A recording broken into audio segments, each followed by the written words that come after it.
Bonjour à toi investisseur, futur investisseur immobilier, j'espère que tu vas bien. Alors si toi aussi tu es intéressé par l'investissement immobilier, n'hésite pas à cliquer sur le petit bouton s'abonner, la petite cloche pour recevoir une notification à chaque nouvelle vidéo liée à l'investissement immobilier.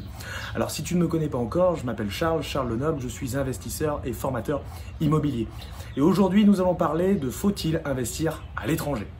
Alors, mon point de vue lié à l'investissement à l'étranger, c'est qu'il peut être compliqué tout d'abord de se faire financer. Les banques françaises vous demanderont souvent de l'apport à hauteur de 30% minimum et vous demanderont d'hypothéquer un bien en France complètement payé qui est de la même valeur vénale que le bien que vous souhaitez acquérir.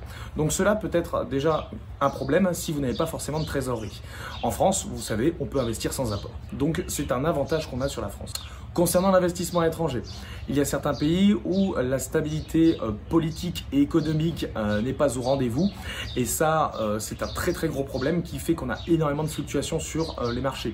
On voit actuellement par exemple à Dubaï, on a une grosse baisse de l'immobilier, on a eu beaucoup de pays où il y a eu des grosses baisses de l'immobilier, donc bien faire attention à ceci. Investissez là où vous connaissez aussi. Investir à l'étranger, ce sont des systèmes fiscaux qui sont complètement différents. On a énormément d'arnaques liées à l'immobilier à l'étranger. On le voit tous les ans, il y a des milliers de dossiers qui se font sur des arnaques liées à l'immobilier. Donc faites bien attention si vous investissez à l'étranger. Des ventes de terrain qui n'appartiennent pas aux propriétaires ou une maison qui est revendue à 10 propriétaires en même temps, ou vous achetez la maison mais vous n'avez pas le terrain, donc quelqu'un d'autre se l'approprie pour vous. C'est un peu ça le problème sur les marchés à l'étranger liés à l'immobilier. Alors évidemment, l'investissement immobilier aura ses points positifs. On a souvent de très grosses rentabilités. Moi je vois, je suis à plus de 30% de rentabilité brute, donc c'est super intéressant.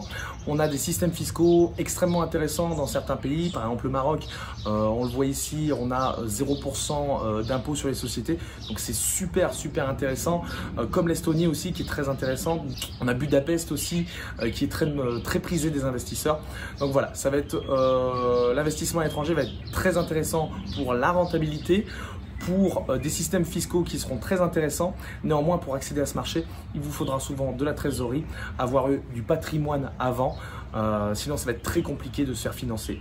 Donc voilà, j'espère que j'ai bien résumé mon point de vue lié à l'investissement à l'étranger. Personnellement, j'ai investi à l'étranger, donc c'est pour ça que je fais cette vidéo aujourd'hui. Mais il y a aussi une alternative, si vous souhaitez investir à l'étranger sans acheter, vous pouvez très bien sous-louer. Donc par exemple, ici au Maroc, ça se fait, vous prenez un riad en gérance, donc un hôtel en fait, que vous louez et derrière vous le sous-louez en location courte durée, tels que Booking, Airbnb, TripAdvisor, etc. Voilà, donc ça c'est tout à fait possible.